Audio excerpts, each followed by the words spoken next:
Everyone has a duty of care. Everyone, whether they are a member of the audience, whether they are the guy pushing a road case, whether they're the tour manager back in a trailer while the performer who also has a duty of care is on stage. Everybody has a duty of care. The duty of care may be different for each person, but everyone has some duty. Here's how the duty of care is described. The duty of care is, and this is the legal formula, and it's the same everywhere in every state, the legal formula for the duty of care is exactly as I'm about to say it. Everyone has a duty to behave as a reasonable person under the same or similar circumstances. A reasonable person under the same or similar circumstances. So there are two elements to that. A reasonable person under their circumstances. So those two things work together, but they're slightly separate. So when I teach the reasonable person standard, I often say, well, can you recite back to me? I'll tell my students, well, can you recite back to me what the reasonable person standard is? And everyone usually says, well, to be reasonable. And I'll wait, because that's half of it. Because reasonableness isn't a thing. You can't look in the air and say, I know what reasonableness is under every situation, because there is no such thing.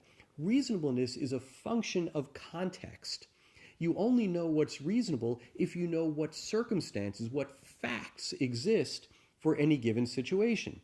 So reasonableness only exists under the same or similar circumstances. Now, what does that mean? Reasonable under the circumstances. So I tell a story. This is the story of me and Blue Man Group. I like Blue Man Group a lot. I think they're fun. So one time, because I'm me, I got to go backstage and I wanted to tell the Blue Men how much I enjoyed their show. And I'm a very verbal person.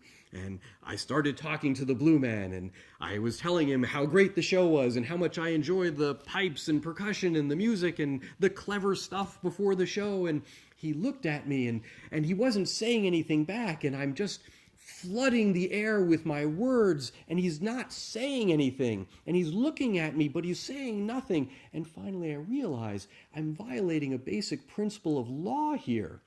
I'm violating the principle that says that everyone has to be reasonable under the circumstances, because I'm talking to a blue man, and blue men don't talk. And so I'm filling the air with my words, waiting for a response, and I'm not going to get one in words, because there are not going to be words coming from a blue man. I'm not behaving reasonably under the circumstance of trying to communicate with a blue man. And so finally I realize the law is imposing on me a different structure than I would normally enjoy. I've got to shut up.